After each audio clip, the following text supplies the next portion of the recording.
Hey everybody, Trey here. Welcome back to another video. It's been a while since we last spoke, but my storm chasing tour season has concluded now and I'm ready to get back on the video grind. Starting today with a meteorological breakdown of an event that's been all over the news the past few days for very good reason, and that is the flash flooding tragedy that occurred down in central Texas during the first week of July. The death toll from this tragedy stands at over 100 people now. Heavy rains occurred over the same areas for a several-day stretch, causing flash flooding that hasn't been seen in quite some time, especially of the rivers that flow through that central Texas region in the hill country there. And it was kind of a perfect storm of meteorological factors, as well as some outside factors that caught a lot of people off guard. And again, over 100 people have died from this event. So I thought it would be worthwhile to take a look at the meteorological factors that played a role in such a potentially historic flash flooding event, and so that's what we're going to do in this video. So without further ado, let's go ahead and get started. Now, heavy rainfall and flash flooding are much more nuanced than this, but for heavy rainfall and significant flash flooding, you need a couple of ingredients. Number one, you need a lot of moisture in the atmosphere. You need a lot of moisture to be in the atmosphere that can be precipitated out and fall as rain. And number two, you need a persistent forcing mechanism to allow precipitation to occur over a long duration. That can be a number of things. Number one, that could be topography. A big topographical feature is, of course, permanent. So if you have a lot of lift from that topographical feature, that can provide a source of lift and forcing for prolonged heavy rainfall. You can also have a stationary front that can focus the precipitation along it, or you can have a persistent mid-level circulation or trough. And of course, you can have a number of those things in a certain scenario. That was the case with the Central Texas flooding. For the start of the meteorological story of this Central Texas flash flooding event, we have to go all the way back to the end of June in the Gulf. And this, as far as our mid-level circulation or trough goes, the origins were from Tropical Storm Barry. So at the end of June, June 27th, 28th timeframe, the National Hurricane Center identified an area of spin out here in the Bay of Campeche that eventually turned into Tropical Storm Barry. You can see here on this satellite loop, you can see the circulation there, the counterclockwise circulation there in the Bay of Campeche that eventually became Tropical Storm Barry. Didn't really do much, didn't really organize a ton, but thunderstorms around the center did occur. You can see some spin there in the satellite loop. That ended up becoming Tropical Storm Barry and made landfall on the east coast of Mexico with winds of about 45 miles an hour or so. It did, of course, had some flooding, some strong wind gusts there on the east coast of Mexico. And then eventually it made landfall and dissipated, or kind of dissipated. Didn't really fully dissipate in terms of its tropical origins, it did. But the mid-level circulation from Barry was a critical factor in the Central Texas flash flooding event.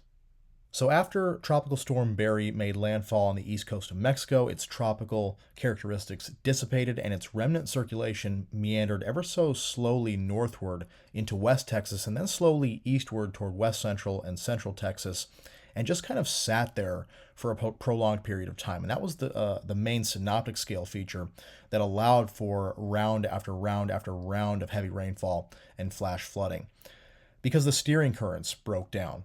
What do I mean by steering currents? Well, tropical cyclones are fueled by the background ridge trough pattern, the background synoptic pattern in the mid-levels. So, for example, if you have a trough and a big old ridge here, and you have a hurricane moving underneath that ridge, and we're going to have flow kind of out of the south there, of course. With the ridge, you're going to have clockwise flow. With the trough, you're going to have counterclockwise flow. You have a hurricane underneath there. Well, the hurricane is going to move off to the north because of the southerly flow underneath that ridge. Let's say you have the trough moving east pretty quickly.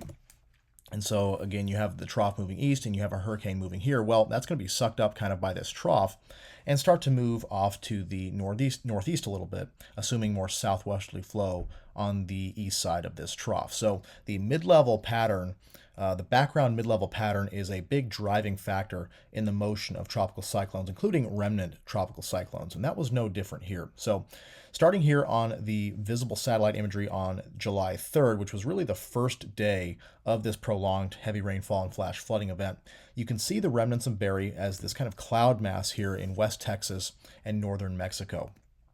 Now notice that the overall background pattern, the clouds overall, kind of have this clockwise motion to them overall. You see most of the clouds kind of swirling in a clockwise direction here, generally indicating a ridge or a high pressure anticyclone over the region. But notice that this area of clouds kind of takes on a little bit of more eastward motion, it's very difficult to tell on this satellite image, but kind of a more anticyclonic swirl.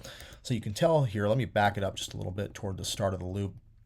You can see that that area of clouds kind of moves off toward the northeast and east a little bit with maybe a little bit of subtle curvature there in the counterclockwise direction, despite the background pattern being more of an anticyclone.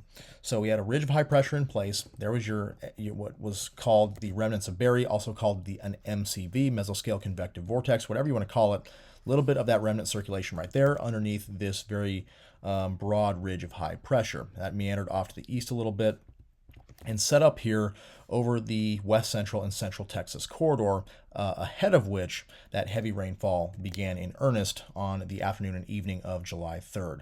So if we go to our 500 millibar map here, we can see how our steering currents were very weak at best. So our circulation down here in Mexico, this is on the morning of July 2nd. So the circulation had dissipated fully. The tropical characteristics had been lost, and the circulation was meandering slowly up here toward the north, given about 10 to 20 knots of flow here at 500 millibars out of the south. So that circulation slowly moved off to the north. You see a big ridge of high pressure dominating the southern half of the country. You see those winds across the southwest out of the south, much more westerly flow across the central plains, and then that northerly flow on the east side of the ridge in the southeast. Clear anticyclonic clockwise flow here, indicating a ridge of high pressure.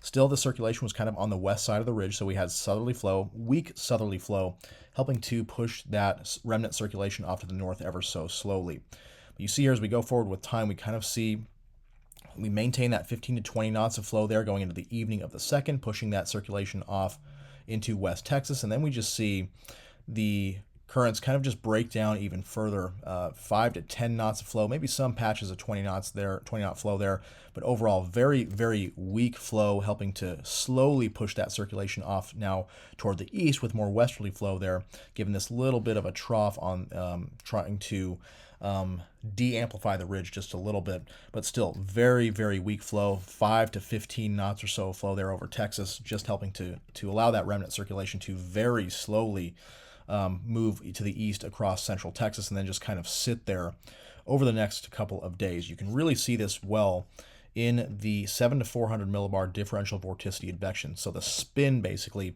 associated with these systems. So you're looking for these fills, these color fills. Those are where you have spin in the atmosphere. So if we go forward in time, can't really see the remnants of the circulation overall. They're not really much to see until the day on the 3rd. This is at 12Z, so 7 a.m. Central Time on the 3rd. Again, the first day of this event. And then you start to see a little bit of a circulation developing there near the Del Rio area. That would be your circulation of interest. You see it meanders off to the northeast and east a little bit, and then it just kind of parks itself there over central Texas. So that meant that we had a little bit of a circulation just sitting there over central Texas. And of course, with the circulation on the east side of that circulation is where your lift and forcing for ascent is maximized. So again, I'll back this up here. You see the circulation kind of become a little bit more defined there going into the afternoon of the 3rd. Meanders off to the east ever so slowly, and then through the 4th and 5th, it just sits there over central Texas, not really moving at all until the 5th. It kind of moves off to the southeast and dissipates a little bit, and at that point, we can start to see a little bit of a lessening overall in the rainfall. But there, from the period from the 3rd to the 4th and early into the 5th, that circulation just sat there over central Texas, providing a prolonged period of forcing for ascent. For convective rainfall there across central Texas. Convective rainfall is a lot more efficient at creating heavy rainfall and flash flooding than non-convective precipitation. So you had a prolonged source of lift there over central Texas in the form of the remnants of Tropical Cyclone Berry, just sitting there, given a full breakdown of the steering currents. It was able to just park itself there over central Texas. Now, what about the moisture in the atmosphere? Well, we had plenty of it in place across Texas during this prolonged stretch of heavy rainfall. Here is the 0Z sounding on July 4th, so the evening sounding on July 3rd from the Dallas-Fort Worth Weather Forecast Office. And we're going to look at the Corpus Christi sounding in a second to see how the environment may have changed a little bit farther to the south where this heavy rainfall occurred. But this gives us a good idea of just how much moisture there was in the atmosphere. You'll notice here that through at least the mid-levels of the atmosphere, the red temperature profile here and the green temperature profile here were quite close to each other, meaning a very saturated air mass. And as a way to quantify this, we can look at a variable called precipitable water, or PWatt. It's given right here in this box of the sounding, and it shows 2.25 inches of precipitable water. Precipitable water is basically the amount of water vapor there is in a given column of the atmosphere that can be precipitated out as rain. So the more precipitable water, or PWatt, you have, the more moisture you have in the atmosphere. And for some context here, 2.25 inches of precipitable water is extremely high. You can see that from how saturated this environment is, how close the temperature and the dew point profile are to each other, going up at least into the mid-levels of the atmosphere. A lot of water available to be rained out in this environment. To show you how high this was, this precipitable water value of, again, 2.25 inches was, let's take a look at the sounding climatology for all soundings at 0Z at Dallas-Fort Worth going back to 1950. This is the graph of all precipitable water values for all the soundings at 0Z taken at Dallas-Fort Worth, the Dallas-Fort Worth Weather Forecast Office, going back to 1950. We are here in this period right here, right about July 3rd. So again, the first day that really this heavy rainfall event took place. And we see here that the median value, this solid black line there, sits right at about 1.4 inches. For comparison, we had, again, 2.25 inches of precipitable water at this 0Z sounding at Dallas-Fort Worth. So we're over 50% higher than normal. And these are basically at the 99th percentile, these values near 2.25 inches, at the 99th percentile for all 0Z soundings at Dallas-Fort Worth. That is pretty enhanced moisture across this region. And if we go to Corpus Christi now, so that's Dallas-Fort Worth, just north of where this occurred, lots of moisture in the atmosphere. Down at Corpus Christi, we see a PWatt value of 1.96, still quite elevated from normal. And here we start to introduce some instability. You see most unstable Cape at about 3,200 joules per kilogram. You see a lot of instability in the atmosphere here, leading to an environment supportive of convective thunderstorms. Again, convective entities, convective storms, are much more efficient at producing heavy rainfall and flash flooding than non-convective entities are. So with this much instability in the atmosphere, with this much moisture in the atmosphere, and with a prolonged source of lift, we were going to see likely a prolonged period of convective thunderstorms producing rainfall. And again, with that mid-level circulation parked over central Texas, that was going to occur over the same areas over a prolonged duration. So just to summarize again, we had a very unstable environment with a lot of moisture in it, well above normal moisture. And so we had the ability for thunderstorms to produce a lot of heavy rain over the same areas over and over and over again, leading to significant flash flooding. Here's our precipitable water map from the SPC archived mesoanalysis page starting on the morning of July 3rd. And you see these darker green values. Those are in excess of 2 inches of precipitable water just parked there once again over Texas for quite a while. We go into the evening of the 3rd. Values approaching 2.5 inches there. Extremely high precipitable water values. Lots of moisture content in the atmosphere for several days. This is now July 4th. Those values just sitting there over Texas. We go into the 5th as well as this event continued, with those values exceeding 2 across central Texas once again, allowing for a lot of moisture over a long duration in the atmosphere for round after round of heavy rainfall. And one more thing related to moisture, the low-level jet was quite persistent throughout this event. You can see here starting on the morning of the 3rd, here at 12Z, 7 a.m. Central Daylight Time on the 3rd, we had about 10 to 20 knots of flow at 850 millibars out of the south. That would persist through the day on the 3rd and ramp up ever so slightly during the overnight hours from the 3rd into the 4th to about 25 to 30 knots there across central Texas, and that would maintain itself through the day on the 4th and into the 5th. That low-level jet remained out of the south, somewhat elevated, 20 to 30 knots there across central Texas, which was enough to, number one, keep that moisture transport going into central Texas. Again, we already had a lot of moisture out here across Texas, but that moisture, that moist low-level flow out of the south kept pumping in moisture, especially into the low levels, to allow for that very moist atmosphere to persist. And also, with this low-level jet out of the south, it interacted with the terrain across central Texas to slightly enhance things as well. If we take a look at a topographical map of Texas here, well, these reds and oranges here, that's the Texas hill country. The greens are lower elevation with increasing elevation as you go into the oranges, reds, and purples there. So this is slightly higher terrain across the hill country of central Texas with that low-level jet out of the south. Well, look at that. It's quite perpendicular to the southern portion of that higher terrain there in the hill country, and that allowed for some orographic lift. That's when the air is forced up higher terrain. Air can't go through higher terrain. Say this is a mountain here. Air cannot go through the mountain, so what happens is it gets forced up the mountain. Upward motion is more favorable force for initiating storms, and therefore we had some orographic lift out across Texas, as well as that low-level jet went up, was forced up that higher terrain of the hill country, allowing for some extra rising motion along with that circulation aloft across the entire period here to allow for some extra rising motion, extra forcing for ascent to keep those storms going and that convective rainfall going across central Texas. So that low-level jet was instrumental as well.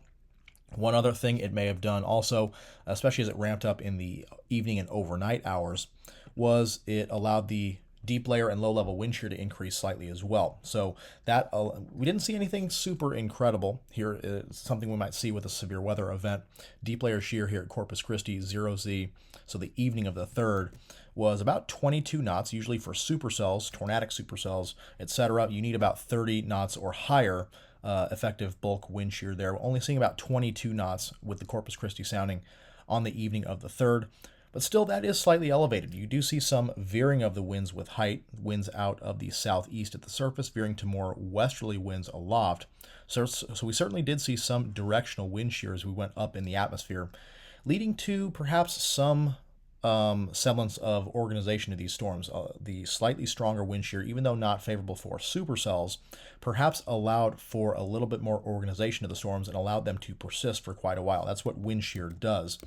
Wind shear allows, especially directional wind shear and speed shear as well, allows for updrafts to become tilted a little bit, and that allows the updraft to become displaced from the downdraft, leading to longer-lived storms. That downdraft with the cooler air in it can cut off, if the updraft and downdraft are on top of each other, that cool air from the downdraft can cut off the warm moist inflow to the storm and lead to a very pulse type or short-lived thunderstorm. But when you have wind shear, especially deep layer wind shear approaching that 30-knot threshold, that updraft can be displaced from the downdraft, and that cold air does not interfere as much with the updraft and can allow for longer-lived storms. So when you have a sounding like this, an unstable environment with lots of moisture, and you have some wind shear in the environment, which we did here, in excess of 20 knots, that can allow for slightly longer-lived storms and storms that can persist longer. That means heavy rainfall that can persist longer.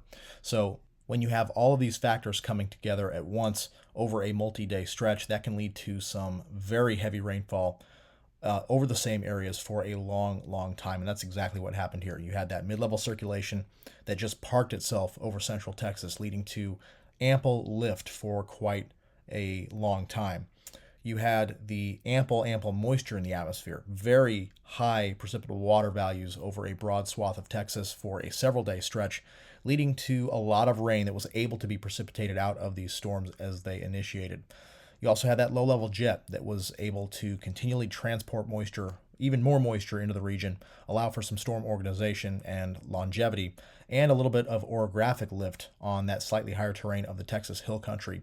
All those factors coming together in one place there in central Texas led to a pretty astounding event. And this is what you get when you get these factors coming together at one time in one location. This radar loop starts on the morning of July 3rd, and you see as we go into the evening of the 3rd, all this rainfall starts to fall. These darker red elements, those are your convective elements there. Convective thunderstorms over the exact same places for multiple days in a row led to some very significant flash flooding. Here we are going into the evening of the 4th, and then on the 5th, we just see another round of storms. Even as that mid-level circulation started to move out just a little bit, those same areas started to continue to be impacted by very heavy rainfall. But the 3rd and 4th, that was our main period of very heavy rain. I'll back it up here, and you see just hour after hour there, starting on the evening of the 3rd, there in central Texas, right in the hill country. And that was where those storms just continually pounded those areas with very heavy rainfall, and that led to lots and lots and lots of flash flooding, something we haven't really seen in quite some time down there. And it led to quite a bit of carnage, including lots of fatalities, over 100 fatalities at this point. And these are the final rainfall totals from, at least estimated observed rainfall totals from July 2nd through July 7th. So 12Z, 7 a.m. Central on July 2nd to 12Z, 7 a.m. Central on July 7th. So a 5-day period, and you see these reds, pinks, purples, and even whites there in these areas near Austin and San Antonio and up into the hill country. Here is Austin right there, San Antonio right there, and just a lot of rainfall in that 5-day stretch. 20 plus inches of rain there in some of these corridors in the hill country. You see there just to the northwest of Austin, almost 21 inches of rain, over 21 inches of rain fell there. And then down farther southwest, over 13 inches there in the hill country, and then some other 20-inch totals there off to the west as well. So just really incredible rainfall. And that's what you get when you have all of these factors coming together in one place. You get this incredible amount of rainfall, which can lead to some pretty significant flash flooding. So that's going to do it for this video on the meteorological factors behind such a historic flooding event there in central Texas in the early portions of July. I do want to say some final words here before we sign off. Just want to commend the National Weather Service and the WPC, the Weather Prediction Center, for a fantastic job. Despite being understaffed, they did a fantastic job with the watch and warning process with this event. Flash flood watches were issued well before the event began, and warnings were issued in a very timely manner to give folks ample time to get to safety. But there was a confluence of other factors along with the meteorological factors that may have led to the impactfulness of this event. This occurred at night, so a lot of people were probably sleeping, and you don't have to be where the rain is actually falling for there to be significant flash flooding. The people were probably caught off guard with this event, with the wall of water rushing down these rivers. The rain fills up the rivers very, very quickly with water. That wall of floodwaters rushes down the river to locations well downstream from where the most rain actually fell, and that can catch a lot of people off guard. So that was probably something to do with it as well. And also, this was July 4th weekend. Not many folks are focused on significant severe weather. They're focused on having a good time. So there probably wasn't a lot of attention paid to the flash flooding risk with this setup.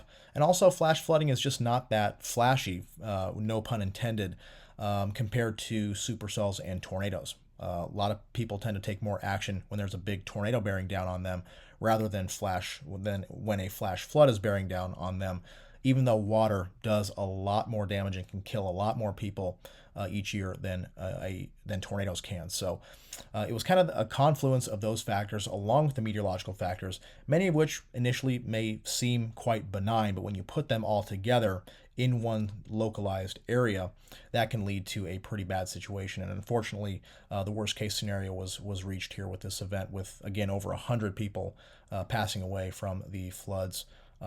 Hopefully, at the very least, we can come together and be better prepared for these events in the future. Hopefully, we can learn from this event, have better plans of action in place so that we can be better prepared for these flash flooding events in the future. Water is a much greater killer than supercells, tornadoes, hail, etc. So it's definitely a threat that we should take seriously, and this event certainly proved why. Thoughts and prayers with the folks there in central Texas. Just a horrible, heartbreaking situation down there. And hopefully this video was able to shed some light on some of the factors behind such a robust flash flooding event. So with that, thanks for watching, and we'll see you in the next video.